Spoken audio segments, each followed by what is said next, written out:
कार्यक्रम के पुण्यार्जक हैं सुप्रभ उवाच भक्त परिवार सोलापुर। अनंत संसार का कारण अनंत विकल्प ही हैं और विकल्प तो विकल्प को ही बढ़ाने वाले होते हैं। लेकिन यदि उन विकल्पों में समीचीनता है तो वही विकल्प अनंत सुख का भी साधन बन जाते हैं। और उन समीचीन विकल्पों का सम्यक समाधान यदि किसी निर्ग्रंथ गुरु के मुखारविंद से प्राप्त हो तो निश्चित ही वह हमारे मोक्ष का साधन अवश्य ही बन जाता है। ऐसा वह निराकुल सुख का उपाय, समीचीन विकल्पों का सम्यक समाधान हम सभी प्रतिदिन आगम के परिप्रेक्ष्य में परम पूज्य मुनि श्री सुप्रभ सागर जी महाराज के मुखारविंद से प्राप्त कर रहे हैं। प्रारंभ करते हैं आज का सम्यक समाधान। और आज का पहला विकल्प जयपुर राजस्थान से नेमीचंद छावड़ा परम पूज्य मुनिश्री के चरणों में बारंबार नमोस्तु निवेदित करते हुए अपना समीचीन विकल्प रख रहे हैं कि महाराज जी, कौन से निकृष्ट पाप कर्म करने से जीवों को मिलेक्ष खंड में जन्म होता है। हमारे समीचीन विकल्प का सम्यक समाधान करने की अनुकंपा करें। नमोस्तु महाराज जी, नमोस्तु। जो जीव उत्कृष्ट कुल में आर्यखंड आदि में जन्म लेने के बाद वे परिपूर्ण रूप से म्लेच्छ कार्यों में अपनी परिणति को ले जाता है, वही जीव उस म्लेच्छ खंड में जन्मने के योग्य उस पाप कर्मों को प्राप्त करता है। कहने का अभिप्राय यही है कि जैसे आगम में दो प्रकार के म्लेच्छ कहे गए हैं, एक जन्म से म्लेच्छ और एक कार्य से म्लेच्छ। जो अच्छे कुल में जन्मने के बाद कार्य से म्लेच्छ होते हैं, यानी म्लेच्छ कार्य करने में जो म्लेच्छ व्यक्तियों के कार्य है, जैसे कोई निम्न कोटि का कार्य कर रहा है, व्यापार उसका, यानी जीवन तो वह जन्म तो उसने अपने उच्च कुल में लिया है, आर्यखंड में लिया है, पर जैसे ब्यूटी पार्लर चलाना, नाई के काम करना या निम्न दर्जा के म्लेच्छों के काम करना, ये जो अच्छे कुल में जन्मने के बाद भी ऐसे पाप करता है, वह नियम से ऐसे निम्न कोटि के स्थानों में यानी म्लेच्छ खंड आदि में जन्म लेने के लिए अपने इस पाप कर्म को प्राप्त करता है। इतना ही नहीं, और भी बहुत सारे कारण उन पाप कर्मों के साथ साथ इन पाप कर्मों के साथ साथ और भी समझने की आवश्यकता है, जिनके कारण से जीव उस म्लेच्छ खंडों को या म्लेच्छ स्थानों को प्राप्त करता है। जैसे कुभोग भूमि को भी किसी अपेक्षा से म्लेच्छ कहा जाता है। ये भले ही जो 5 म्लेच्छ खंड आदि आदि की जो जम्बूद्वीप आदि की निमित्त से संरचना है, उसमें भले ही वह म्लेच्छ खंड नहीं आते, पर वह कुभोग भूमि को भी एक प्रकार से म्लेच्छ ही समझना होगा।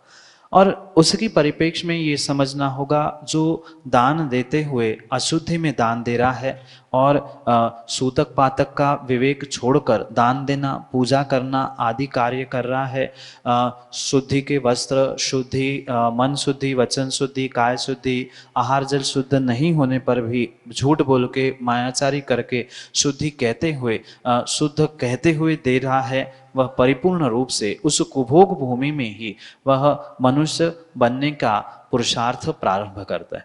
कहने का अभिप्राय इतना सही है, जो दान पूजा आदि करते समय जिस प्रकार की शुद्धि पूर्वाचार्यों ने कही है, उस शुद्धि का ध्यान न रखते हुए जो कार्य करता है, वह नियम से उस कुभोग भूमि में पहुंचता है और इसी कारण से वह उस वहां पहुंचने की तैयारी करता है। इसलिए इन पापों से जो बचता है वो ही उस उत्कृष्ट आर्यखंड आदि में जन्म लेता है। सीधा सा गणित इतना ही है, जो म्लेच्छों के कार्य करता है, जो अशुद्धि के कार्य करता है, स्वयं की और दूसरों की भी, वह नियम से ऐसे कुभोग भूमि और म्लेच्छ आदि खंडों में पहुंचता है। यही आपके लिए सम्यक समाधान। वर्षा जैन सागर मध्य प्रदेश से परम पूज्य मुनिश्री के चरणों में बारंबार नमोस्तु निवेदित करते हुए अपना समीचीन विकल्प रख रहे हैं कि महाराज जी, हम कैसे समझें कि हम सम्यक दृष्टि हैं या नहीं। हमारे समीचीन विकल्प का सम्यक समाधान करने की अनुकंपा करें। नमोस्तु महाराज जी, नमोस्तु। सम्यक दर्शन की कोई बहिरंग परीक्षा संभव नहीं है। कई बार मैं इस प्रश्न का उत्तर दे चुका हूँ। सम्यक दर्शन एक श्रद्धा, विश्वास और समर्पण का भीतर का ही द्योतक हुआ करता है। किसकी कितना समर्पण है, किसकी कैसी श्रद्धा है, वह जीव स्वयं को स्वयं से ही पहचानने से उसकी पहचान कर सकता है। अन्य किसी भी प्रकार से जैसे बुखार को थर्मामीटर से या किसी केमिकल को लिटमस टेस्ट या आदि आदि टेस्ट से जांचा जा सकता है, ऐसे किसी की भी सम्यक को बहिरंग रूप से परीक्षित करना या उसको पहचानना किंचित भी संभव नहीं। पर ये अवश्य संभव है, जीव स्वयं के सम्यक दर्शन की परीक्षा अपने परिणाम और परिणति से श्रद्धा समर्पण से कर सकता है। हमें सच्चे देवशास्त्र गुरु पर कितने प्रकार से या कितनी शक्ति से वह श्रद्धा समर्पण के भाव बन रहे हैं, हम देवशास्त्र गुरु और उनने कही हुई बातों को कितने हृदय में धारण करते हैं, जीवन में उतारने का पुरुषार्थ करते हैं, उस पर आपके सम्यक दर्शन की भूमिका निर्भर हुआ करती है। और ये परिपूर्ण रूप से अंतरंग कारण होने के कारण से उसे बहिरंग रूप से ये कहा नहीं जा सकता, क्योंकि देखने में आता है बहुत सारे जीव, हजारों की लाखों की तादाद में जीव पूजा, अभिषेक, पाठ आदि सब कुछ करते, देवशास्त्र गुरु को मानते भी है, पर जरूरी नहीं है। जैसे आगम कहता है कि पंचम काल में बहुत गिने चुने यानी बहुत अल्प मात्रा में सम्यक दृष्टि है, पर उससे कई अधिक जीव देवशास्त्र गुरु की पूजा करते हुए, उनके आगे पीछे घूमते हुए, उनकी व्यवस्था बनाते हुए देखने में आते हैं। इसलिए मात्र उनके बहिरंग परिणति परिणामों से किसी भी प्रकार से ये पहचान नहीं की जा सकती कि कौन सम्यक दृष्टि और कौन नहीं। इसी प्रकार से हम अपनी भी मात्र बहिरंग रूप से पहचान ना करें कि हम रोज पूजा करते हैं, हम रोज अभिषेक करते हैं, हम रोज जिनवाणी का स्वाध्याय करते हैं, मात्र शारीरिक बहिरंग क्रियाओं से सम्यक दर्शन पुष्ट हो जरूरी नहीं है। परिपूर्ण रूप से व्यक्ति को अपने भीतर की श्रद्धा, समर्पण और सच्चे देवशास्त्र गुरु के प्रति जो विश्वास है उसको टटोल के देखने की आवश्यकता है। ये तभी परीक्षा और टटोलने का साधन हमें मिल सकता है जब कोई विषमता के, कष्ट के या विपरीत दिन हमारे सामने आते। अच्छे दिनों में तो हर कोई देवशास्त्र गुरु को मानता है, उन पर विश्वास भी करता है, पर जब विपरीतता आती है, कष्ट आते हैं, उन दिनों में भी देवशास्त्र गुरु से अलग ना होते हुए उन्होंने कहे हुए मार्ग पर सम्यक पुरुषार्थ करते रहने वाला जीव ही अपने आप को सम्यक दृष्टि पहचान सकता है। अन्य किसी भी प्रकार से कोई विषमता आई, कोई कष्ट आया और देवशास्त्र गुरु से हम दूर हो गए, या अन्य किसी प्रकार से हमारी श्रद्धा कमजोर हो गई, तो ये परिपूर्ण रूप से हमारे सम्यक रहित पने का ही द्योतक हो सकता है। इसलिए सबसे पहले हम अपने सम्यक की परीक्षा अपने श्रद्धा, विश्वास और कथनचित बहिरंग रूप से परिणाम और परिणति से भी कर सकते हैं। व्यवहार से हम देवशास्त्र गुरु के आराधक है, पूजा अभिषेक कर रहे हैं, व्यवहार से भले ही हम अपने आप को सम्यक दृष्टि मान ले, पर निश्चय से और करणानियोग से भी उसका निर्णय करना आवश्यक है। जब वह 7 प्रकृतियों का क्षय, उपशम या क्षयोक्षम होता है, तभी वह वास्तविकता में क्षायिक, औपक्षमिक या क्षयोक्षमिक सम्यक प्राप्त हो सकता है। इसलिए करणानियोग की तो परीक्षा करना, करणानियोग से स्वयं की परीक्षा करना संभव नहीं है, पर व्यवहार से चरणानियोग से श्रावकोचित कर्तव्य कर रहे हैं, समय समय पर श्रावक के या कार्य कर रहे हैं, साथ साथ देवशास्त्र गुरु पर समर्पण श्रद्धा है, तो हम व्यवहार से अपने आप को सम्यक दृष्टि मान ले, पर निश्चय की बात तो स्वयंभू जानता है और करणानियोग की बात भी वे ही जाने, पर व्यवहार से हम सम्यक दृष्टि अपने आप को उन श्रावकोचित क्रिया को श्रद्धा समर्पण की परिणति से करने से ही पहचान सकते हैं। यही अपने आप को सम्यक दृष्टि पहचानने की परीक्षा है आपके लिए सम्यक समाधान से। जय श्री अग्रवाल परम पूज्य मुनिश्री के चरणों में बारंबार नमोस्तु निवेदित करते हुए अपना समीचीन विकल्प रख रहे हैं कि महाराज जी, हम सुबह ब्रह्म मुहूर्त में कभी कभी 2 बजे, कभी 3 बजे जब नींद खुले तब ही ध्यान करते हैं, पर कभी आधे घंटे या कभी 1-1.5 घंटे भी ध्यान करके पुनः सो जाते हैं। तो क्या ऐसा करना सही है?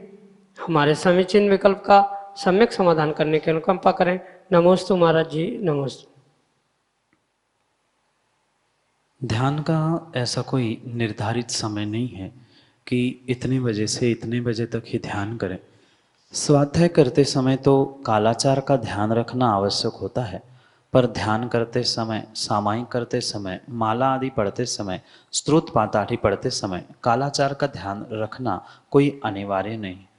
इसलिए हम 2 बजे, 3 बजे, 4 बजे जब भी नींद खुले तब ध्यान अवश्य कर सकते हैं। उसमें किंचित भी किसी भी प्रकार की बाधा रुकावट नहीं हो सकती। पर यह भी बात अवश्य ध्यान रखें कि हम ध्यान करके पुनः सो रहे हैं तो हमने जितना पुण्य का आश्रय उस ध्यान सामायिक आदि से किया है, उतना उसके बाद पुनः सोने से, पुनः निद्रा लेने से, पुनः वह वैसा का वैसा ही काम हो गया। इसलिए प्रयास यही करें कि ऐसे 1:30-2 बजे उठ के ध्यान करने के अलावा हम थोड़ा सा और विश्राम लेके, जो वास्तव में ब्रह्म मुहूर्त है, क्योंकि 2 बजे कोई ब्रह्म मुहूर्त नहीं होता, 3:30-4 बजे का वह ब्रह्म मुहूर्त कहलाता है।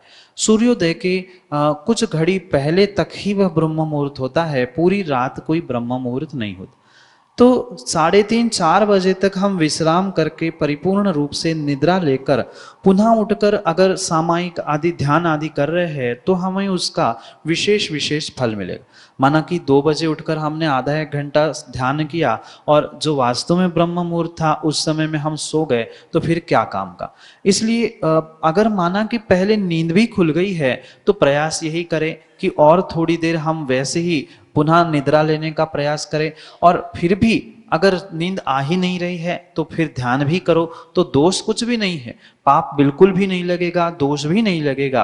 पर जो विशेष पुण्य हमें उस ब्रह्म मुहूर्त में ध्यान करने का मिलेगा वह उतना वहां जरूर नहीं मिलेगा।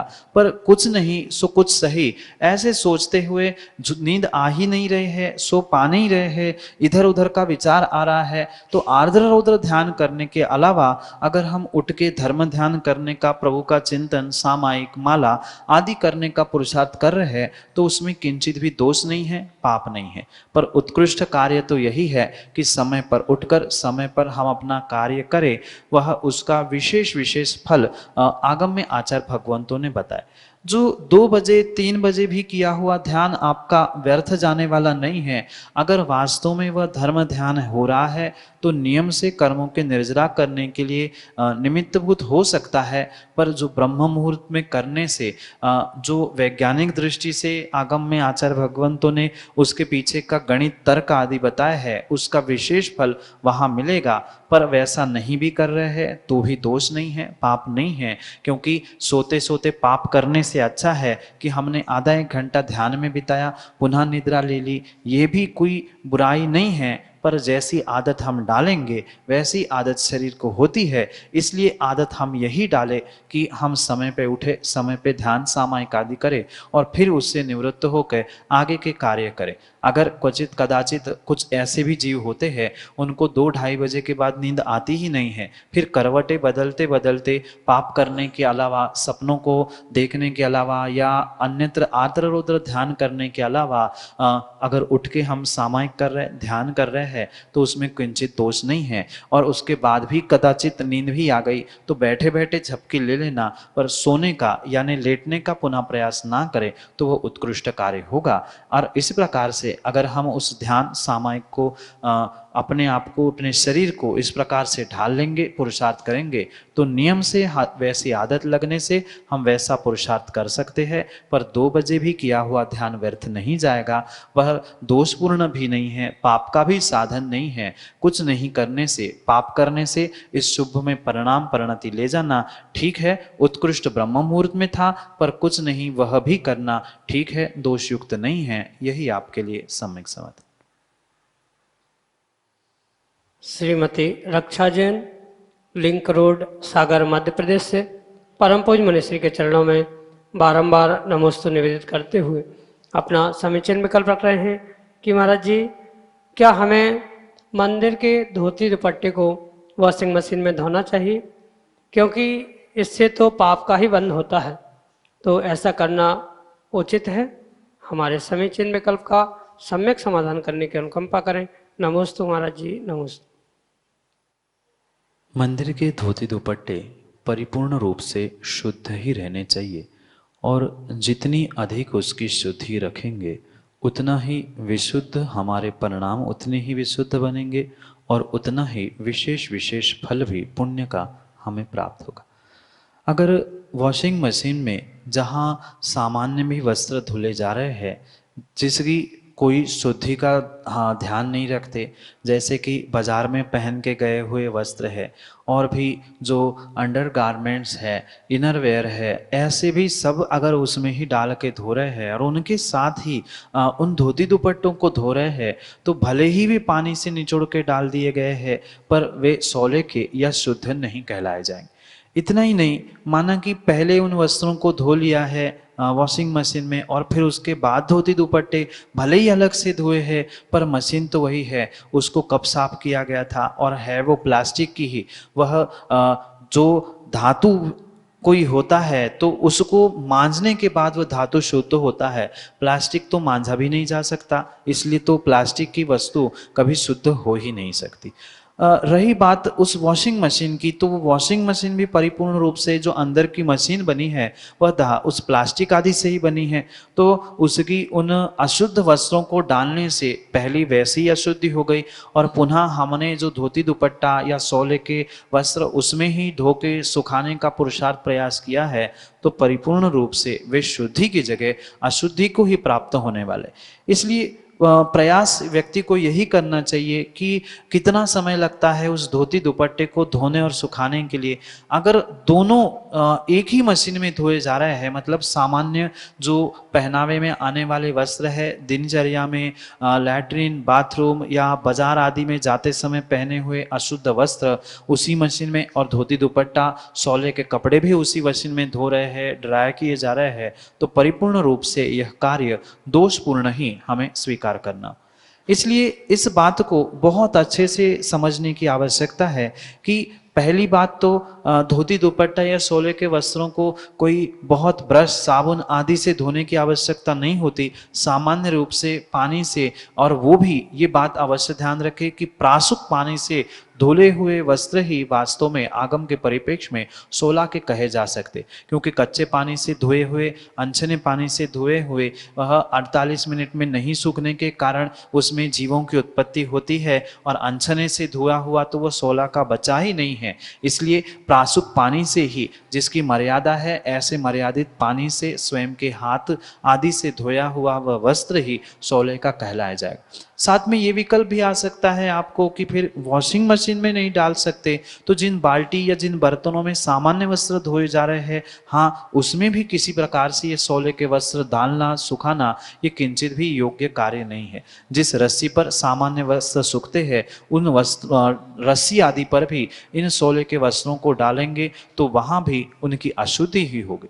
उन सोले के वस्त्रों को या धोती दुपट्टा के पीछे जो वैज्ञानिक कारण हमारे आचार्य भगवंतों ने दिया है उसको समझने की बहुत बहुत आवश्यकता है। उन वस्त्रों की सामान्य वस्त्रों से परिपूर्ण रूप से व्यवस्था भिन्न रखने की आवश्यकता है, क्योंकि एक दूसरे के साथ रखने से उनकी वर्गणाएं बिगड़ती है, इसलिए उसको समझते हुए उसकी व्यवस्था करनी चाहिए।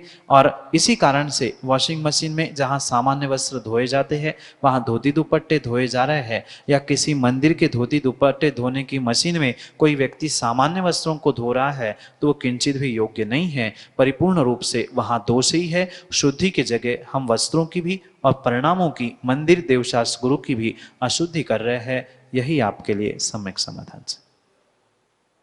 अगले समीचीन विकल्प के लिए वर्धमान कॉलोनी, सागर, मध्य प्रदेश से हमारे सामने हैं श्रीमती सुलोचना जैन अपने समीचीन विकल्प के साथ। मुनि श्री द्वय के चरणों में त्रिवार नमोस्तु करते हुए मैं अपना सम्यक विकल्प रख रही हूँ।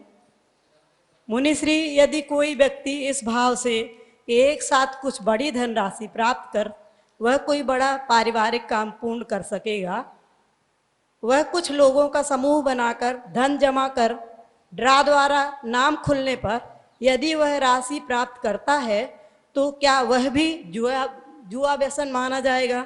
कृपया सम्यक समाधान प्रदान करने की कृपा करें।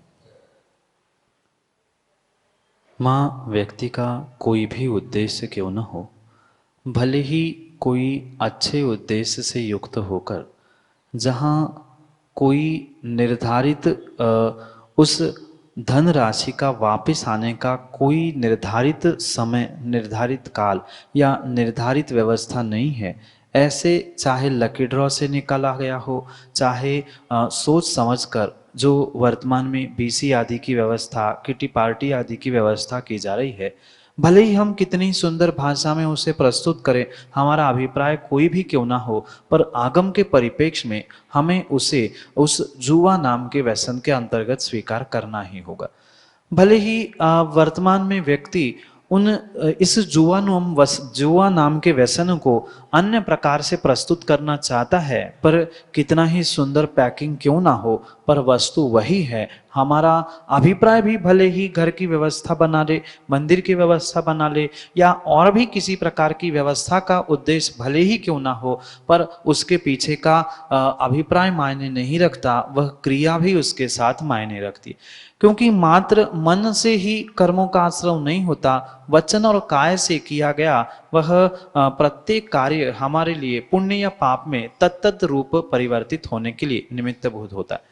और जो लकी ड्रॉ के द्वारा या ड्रॉ के द्वारा आपने उस बीसी आदि में या जो धनराशि कुछ कुछ पैसे करके इकट्ठा करके समूह करके आपने जो बनाई है, वहाँ अनसर्टनिटी होने के कारण से, यानी कोई निश्चितता ना होने के कारण से किसकी पर्ची निकलने वाली है, कौन क्या करने वाला है आदि रूप जो भी हम कार्य कर रहे हैं, परिपूर्ण रूप से हमें भले ही वह नाम आज कोई कुछ भी क्यों ना रखे, पर आगम के परिप्रेक्ष्य में सत्य को समझते हुए हमें उसे उस जुआ व्यसन के अंतर्गत स्वीकार करना ही होगा। कौन क्या कर रहा है, कैसी परिणाम और कैसी परिणति कर रहा है, वह व्यक्तिगत विषय हो सकता है, व्यक्तिगत निर्णय हो सकता है, पर आगम की जो व्याख्या है उसे हमें आगम के परिप्रेक्ष्य में सत्य ही समझने की आवश्यकता है। कौन किस प्रकार से उसे प्रस्तुत कर रहा है या ग्रहण कर रहा है, वो भले ही उसका व्यक्तिगत विषय क्यों ना हो, पर आगम की व्यवस्था और व्यक्तिगत व्यवस्था ये दोनों व्यवस्थाएं भिन्न है। सत्य को सत्य समझना होगा, करना नहीं करना, किस प्रकार से अमल करना आदि ये भिन्न विषय है, पर आगम की बात को हम मानेंगे नहीं तो हमारे सम्यक दर्शन पे प्रश्न चिन्ह खड़ा हो जाएगा। करना नहीं करना ये चारित्र मुनि के उदय, पुण्य पाप आदि सब पर निर्भर हो सकता है, पर परिपूर्ण रूप से उसके उस क्रिया को मानना, यानी ये बात गलत है, ये व्यसन है, चोरी झूठ आदि पाप है, इन सबको स्वीकार करना, कम से कम इतना करने से भी हमारे सम्यक की रक्षा होगी। फिर जिस दिन हम इस अपनी गलती को स्वीकार करेंगे तभी कभी जाके आगे उसमें सुधार होने की संभावना हो सकती, अन्यथा आज उस सत्य को हम नहीं मानेंगे तो कभी भी उसको सुधार करने की हमें आवश्यकता ही नहीं पड़ेगी। इसलिए हम सुधार आज कर पाए नहीं कर पाए, पर कम से कम मैं गलत कर रहा हूं, मैं इसको छोड़ना चाहता हूं, इस अभिप्राय को तो प्रत्येक व्यक्ति को समझने की और धारण करने की परिपूर्ण रूप से आवश्यकता है। अन्यथा जो भी हम कार्य कर रहे हैं उसको ही अच्छा समझे रहेंगे, उन व्यसनों को, पापों को ही अच्छा समझते रहेंगे, तो कभी व्यसनों से, पापों से दूर होने के परिणाम और परिणति हो ही नहीं सकती। इसलिए आगम की दृष्टि अगर हमें निहारनी है, अपनी आगम की दृष्टि हमें धारण करनी है, तो आगम के परिप्रेक्ष्य में, आगम की दृष्टि से परिपूर्ण रूप से ये जहां जहां ड्रॉ आदि निकालने का कार्य चल रहा है वह परिपूर्ण रूप से वह जुआ और सट्टाई, जैसे कुछ दिन पहले भी हमने कहा था, वह चाहे कमोडिटी मार्केट हो, स्टॉक एक्सचेंज हो, जहां जहां फ्लक्चुएशन है, अनिश्चितता है कि कितना मिलेगा, कैसा मिलेगा, कब मिलेगा, कहीं भी अनिश्चितता जहां होती है, उस धनराशि के आने के समय में और प्राप्त होने की संख्या में, अमाउंट में, वह परिपूर्ण रूप से वह हमारे लिए एक सट्टा, जुआ नाम का व्यसन ही ग्रहण करने योग्य होगा। अन्यथा उसको अगर हम धर्म कहेंगे, अच्छा कहेंगे, तो कभी भी आगम के परिप्रेक्ष्य में हमारा श्रद्धान, हमारी परिणाम परिणति सम्यक हो नहीं सकती। इसलिए सत्य को सत्य जाने, पहचाने, वह आगम के परिप्रेक्ष्य में ड्रॉ निकालना, BC, kitty party, commodity market आदि आदि सब कुछ सट्टा है, जुआ है, यही आपके लिए सम्यक समझ। जय जन, आप हम सभी लाभ ले रहे थे समीचीन विकल्पों का सम्यक समाधान इस कार्यक्रम का। प्रतिदिन यह कार्यक्रम 5:13 पे यूट्यूब चैनल सुप्रभ वॉच के माध्यम से प्रसारित होता है। सुप्रभ वॉच यूट्यूब पे जाके सर्च करिए, उसके जरिए आपको चैनल मिल जाएगा और चैनल को सब्सक्राइब करें ताकि आपको उसके डिटेल्स मिले और उसका नोटिफिकेशन के बटन होता है उसका भी क्लिक करें ताकि आपको चैनल पे जो वीडियोस अपलोड होते हैं उसका नोटिफिकेशन प्राप्त हो। अगर आप इस कार्यक्रम से जुड़ना चाहते हो, अगर आप इस कार्यक्रम के माध्यम से अपने मन में उठने वाले विकल्पों को हम तक पहुंचाना चाहते हो तो हमारा व्हाट्सएप का नंबर है 8707548811 8707548811। इस नंबर पे आप व्हाट्सएप के द्वारा ऑडियो मैसेज या टेक्स्ट मैसेज के द्वारा अपना विकल्प हम तक पहुंचा सकते हैं। विकल्पों को एकत्रित करके मुनिश्री के तक पहुंचाया जाएगा और उसका सम्यक समाधान हम सभी लोग 5:13 पे यूट्यूब चैनल सुप्रभ वॉच के माध्यम से सुनेंगे। आपको अगर विकल्प भेजना है तो samyak.samadhan@gmail.com इस ईमेल आईडी पे भी आप अपना विकल्प हम तक पहुंचा सकते हो। आज कल सम्यक समाधान एवं सुविशुद्ध ज्ञान धारा प्रतियोगिता का आयोजन होगा। आप सभी लोग उसके माध्यम से अपने ज्ञान की बढ़ोतरी कर सकते हैं। मुनिषी के चरणों में तीवार पार नमोस्तु करते हुए आज के इस सम्यक समाधान की बेला को यहीं पे विराम देते हैं। नमोस्तु नमोस्तु नमोस्तु महाराज। इस कार्यक्रम के पुण्यार्जक हैं सुप्रभ उवाच भक्त परिवार सोलापुर।